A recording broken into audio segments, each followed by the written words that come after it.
से। घर में कौन कौन है आपके? कोई भी नहीं। बेटा बेटी? नहीं। कोई नहीं है। एक भाई है। अच्छा एक बहन है। अच्छा, तो आपके बच्चे हुए ही नहीं कि होके चले गए? राधे राधे महाराज जी के प्रिय भक्तों, हमारे चैनल में आपका बहुत बहुत स्वागत है। तो आज की प्रश्नोत्तरी में लाइव देखिए, एक महिला एक बूढ़ी मैया को लेकर महाराज जी के पास आई। बोली, महाराज जी ये बहुत ही दुखियारी हैं, इनके कोई भी नहीं है, ये अनाथ है, इनको आप यहाँ रख लीजिए। तो महाराज जी क्या जवाब देते हैं, उस मैया का दुख किस तरह सुनते हैं, तो इस वीडियो के माध्यम से देखेंगे। वीडियो बहुत इंटरेस्टिंग होने वाला है, तो वीडियो को एंड तक जरूर देखें। अगर महाराज जी की वीडियो देखना पसंद करते हैं तो हमारे चैनल को सब्सक्राइब करें। तो वीडियो स्टार्ट करते हैं। राधे महाराज जी बैठ जाओ सब लोग। मैं 3 महीने पहले आई थी आपसे मिलने। उस टाइम तो मैं अकेले आई, लेकिन देखिए आपके कथा कितना अच्छा लगा कि मेरा जीवन तो बदला है, मेरे पति को भी बदल दिए। अच्छा, क्या बदला? वो शराब पीते थे, शराब छोड़ दिए। अच्छा, तालियां होनी चाहिए इनके लिए। 3 महीने पहले मैं आई थी। वाह।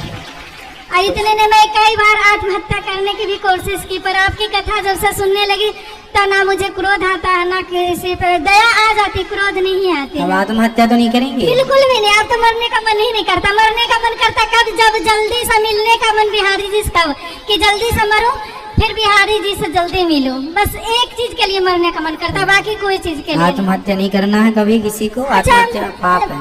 महाराज जी एक बात और, यदि जो मेरे सामने मेरे प्रभु को या मेरे गुरु को कोई अपमान करे तो उसमें मुझे चुप रहना चाहिए कि मुझे गुस्सा करना चाहिए? नहीं, गुस्सा नहीं करना चाहिए, उसको समझाना चाहिए कि आप क्यों ऐसा कह रहे हैं, क्यों ऐसा कर रहे हैं, समझाओ अपने ज्ञान से उसको।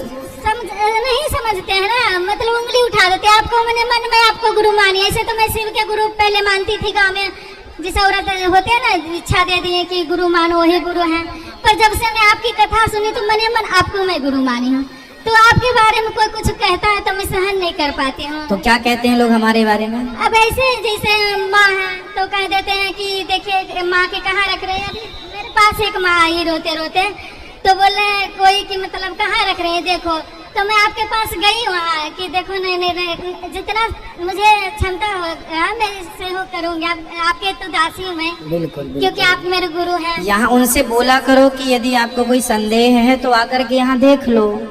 जो भी यहाँ पे दर्शन आप करने आते हैं तो आप सबके लिए तो खुला है ये। तो महाराज जी, गुरु जी सब कुछ मैं कल गुरु जी दीक्षा भी लूंगी, और माँ के रख लीजिए प्लीज। हाँ रख लेंगे, जो भी माँ है जरूरतमंद है बिल्कुल रख लेंगे। मिलाओ महाराज जी? अभी मिला दीजिएगा।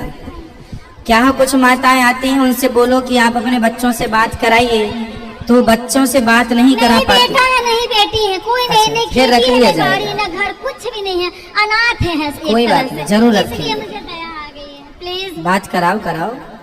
हेलो। हाँ मैया, राधे राधे। राधे राधे। कहाँ से आई हो मैया?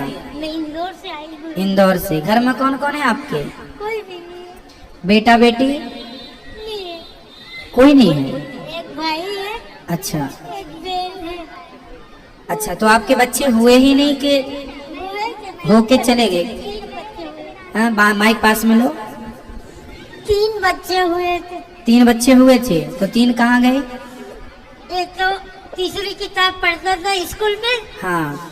तो वो पहले हमारे जमाने में बड़ी माता जी बहुत निकलता था। अच्छा, तो उसमें चले गए। दूसरा? फिर हमारे जमाने में इतना इलाज अस्पताल नहीं था। जी। दूसरा फिर बच्चा? वो पेट में ही हुआ और 1-2 घंटा जिया और उसको पेट में ही वो नमूनिया और हल्दिया हो गया था। अच्छा, और तीसरा? तीसरी लड़की हुई थी। अच्छा, लड़की कहाँ है आपकी? लड़की 1.5 साल की हुई और वो भी चली गई। अच्छा, फिर पति कहाँ है आपके? अगले साल कोराने में वो भी चले गए। अच्छा, तब फिर मैया को यहाँ रखवा दो तुरंत, आज की आज। महाराज जी। हाँ, चिंता ना करिए। मैं ये जब मैया रहेंगे ना तो मेरा आना जाना लगा रहेगा। कोई बात नहीं, आपका तो आना जाना लगा ही रहे, कोई दिक्कत नहीं है। ये माताओं का ही आश्रम है, जो आवश्यकता है, जिनकी जरूरतमंद है उनको सेवा यहाँ प्राप्त होती ही है। रखवा दो, ले जा बेटा उनको, मैया को।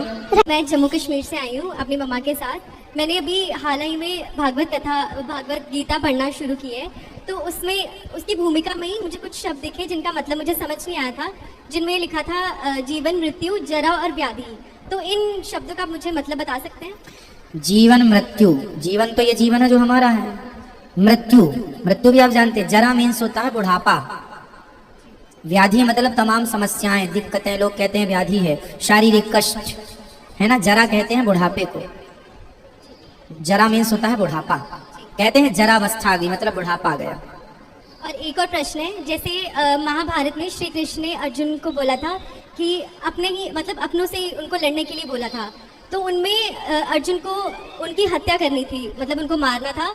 तो अब कलयुग में अगर जैसे अपने ही अपनों के अगेंस्ट हो जाते हैं, तो उस अवस्था में अगर कोई किसी को मार देता है तो क्या वो पाप होगा? देखो वो जमाना अलग था, तब राजाओं का जमाना था। वहां पे धर्म युद्ध हुआ, धर्म क्षेत्र कुरुक्षेत्र समवेता युद्धोत्सवा, वो युद्ध था। उस युद्ध में क्या क्षत्रिय का धर्म होता है कि वह सामने वाला दुश्मन कोई भी हो, मेरा बाप ही क्यों ना हो, पर दुश्मन बन के भी खड़ा है तो मुझे बाण चलाना मेरा धर्म है। पितामह थे, अर्जुन ने बाण चलाया, क्योंकि उस समय अर्जुन का वही धर्म था। अब वो सिचुएशन आज आ जाए कि हमें अपने पर दादाजी पर गोलियां चलानी पड़े या धनुष बाण, आज नहीं चला सकते। ना आज आपके पास धनुष बाण है, ना आपके पास गोलियां हैं। आज के हिसाब में आप कानून के द्वारा अपना न्याय प्राप्त कीजिए। उस जमाने में न्याय प्राप्त करने का वही विधान था, वो अलग समय था। हाँ, उनसे हम सीख सकते हैं कि जैसे महाभारत के युद्ध में सीखने जैसा क्या है कि यदि लालच ना हो, जैसे दुर्योधन के पास बहुत लालच था, उसे तो अपनी भी सत्ता चाहिए, औरों की भी चाहिए, खुद की पत्नी भी चाहिए, औरों की पत्नी भी चाहिए। यदि ये लालच से मैं और आप बच जाऊं तो ये महाभारत की स्थिति उत्पन्न ही नहीं होगी। तो ये मूल केंद्र बिंदु है महाभारत का, लालच। यदि लालच से प्रत्येक प्राणी बच जाए, ये महाभारत इसलिए हुआ कि आम पब्लिक हम आप सीख लें, और इस सीख के बाद इस सीख पर कोई चले तो महाभारत की स्थिति उत्पन्न हो ही नहीं सकती, क्योंकि गलतियां भी सिखाती हैं। उन लोगों ने गलतियां की, पितामह भीष्म ने चुप्पी साध कर गलती की, दुर्योधन ने द्रौपदी के अपमान करके गलती की, धृतराष्ट्र ने चुप रह करके गलती की, गांधारी ने आंखों की पट्टी उतार करके दुर्योधन को बचाने के लिए गलती की। ये सारी चीजें मैं कक्षा में एक एक सब्जेक्ट को समझाता हूँ कि गांधारी ने पट्टी उतारी दुर्योधन को बचाने के लिए, वही पट्टी यदि द्रौपदी को बचाने के लिए उतार दी होती तो महाभारत ना होता। तो हम भी अपनी आंखों की पट्टी समय से उतारें। बच्चे गलती कर रहे हैं तब तो पट्टी लगाए हो, और जब बिगड़ गए तब पट्टी निकाले। अब बिगड़ ही गए तो पट्टी उतारने से क्या, समय से पट्टी उतारनी होती तो ये दिन न देखने पड़ते। ये शिक्षाएं हैं, यदि इस शिक्षा पर कोई चल लेना तो ये स्थितियां ही उत्पन्न ना होंगी। तो ये सीख है। और गुरुजी, हमने आज लड्डू गोपाल लिए हैं तो उनका नामकरण करना था। अभी आप बैठेंगे अंदर, अंदर ले आइएगा। राधे राधे भैया, पिताजी के आपके चरणों में कोटि कोटि नमन। सतगुरु और श्रीमन नारायण में दोनों नामों में क्या अंतर है? गुरु अलग है, भगवान अलग है। गुरु, हाँ सतगुरु, गुरु सत ही होता है, झूठा गुरु नहीं होता। सारे गुरु सतगुरु ही हैं। आप जिसको गुरु माने वो सतगुरु ही है आपके लिए। हमारे गुरुजी भी सतगुरु हैं, आपके गुरुजी भी सतगुरु हैं, इनके गुरुजी भी सतगुरु हैं, इनके गुरुजी भी सतगुरु। कौन के गुरु झूठे गुरु हैं? कोई कहता मेरे गुरु झूठे गुरु? सतगुरु सबके होते हैं। आपकी कथा सुन के तो बहुत सारे लोग यहाँ आते हैं, पर यहाँ रहने की व्यवस्था, कमरे लेने जाओ तो 1500 रुपया सबके। हमारे जैसे लोग को तो नहीं है व्यवस्था। बहुत जल्दी गौरी गोपाल धर्मशाला बन जाएगी, फिर आप लोग सब वहाँ खाने की व्यवस्था तो है, ये सबकी रहने की भी होगी। और आज इसलिए अभी बन रहा है, अभी उसके टाइम लगेगा। अभी तो जो था जगह उसमें हमारी वृद्ध माताएं रहती हैं, तो आप लोगों को स्वाभाविक है कि आसपास कहीं धर्मशाला में ही रहना पड़ता है। भैया मैं आपकी कृपा से पोती बैठाई हूँ, तो आज मैं जा रही हूँ। वो अकर्ता वो करता वो, तो फिर मनुष्य के हाथ में क्या है? अच्छा करे वो करवाएगा, बुरा करे वो करवाएगा। करता वो अकर्ता वो, तो मनुष्य क्या कर सकता है? स्माइल, हर हाल में स्माइल आपकी तरह ये अपने हाथ में है, बाकी सब ईश्वर के हाथ में है। जब जो अपने हाथ में है ही नहीं तो टेंशन किस बात की? इसलिए खुश रहो और स्माइल करते रहो। एक और है जी, कि मांगत मरण समान है, और मत मांगो तुम भीख, और मांगने से मरना वाला ये बड़ों की सीख।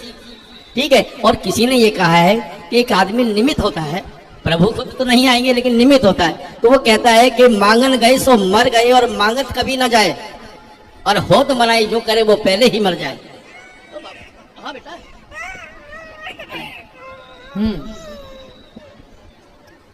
तो प्रभु मांगने जाएगा, मांगेगा तो फिर शर्मिंदा होना पड़ेगा। भगवान से देखो दो चीजें होती हैं, एक भगवान से मांगना, एक भगवान को मांगना। आप भगवान से ये ना कहो कि हे प्रभु हमें धन दौलत दे दो। भगवान को पता है कि मेरे बच्चे को कब किस चीज की जरूरत। देखो आपका बच्चा रो रहा था, आपने उठा लिया ना, आपको पता है कि उसे किस चीज को, उसे कब किस चीज की जरूरत है। उसी तरह जब आप इस बच्चे की तरह समर्पण कर देंगे तो भगवान भी आपको ऐसी गोद में उठाएंगे। ये पौत्र है आप। हाँ, जो भी है, पुत्र पौत्र एक ही है, वो भी गोद में उठाएंगे आपको। तो उसी तरह जैसे इस बच्चे का समर्पण आप में है, वो आपके सिवा किसी को नहीं जानता। जब आप भी भगवान के सिवा किसी को न जाने तो ठाकुर जी आपको ऐसे गोद में उठाएंगे जैसे आपने उठाया। एक प्रश्न है, हाँ। एक मंत्र है कि ओम देवी की सुत गोविंद वासुदेव जगत पते देहि में ताने कृष्ण त्वाम हम शरणम गते। इसका कोई फायदा? पूरा फायदा है। हे प्रभु मैं आपकी शरण में हूँ, यही तो इसका अर्थ है। तो जब आप इसका जाप करेंगे और शरणागति ग्रहण कर, अंत में भक्ति सफल तब होती है जब समर्पण हो जाए। और समर्पण यही है, जैसे बच्चे का समर्पण आपके पास है, आपका उनके पास। वो दिन आए कि जब आपको भगवान ऐसी अपनी गोद में उठाएं। और ये तब होगा जब भगवान से नहीं, भगवान को मांगा जाएगा। तो भगवान से मांगना और भगवान को मांगना, ये दोनों बातें अलग अलग हैं। तो दोस्तों आपको वीडियो कैसी लगी? अगर वीडियो अच्छी लगी है तो लाइक करना, शेयर करना और कमेंट में राधे राधे लिखना। अगर ऐसी ही महाराज जी की वीडियो देखना पसंद करते हैं तो हमारे चैनल को सब्सक्राइब करना। फिर मिलेंगे एक नई वीडियो के साथ। आप सभी को राधे राधे।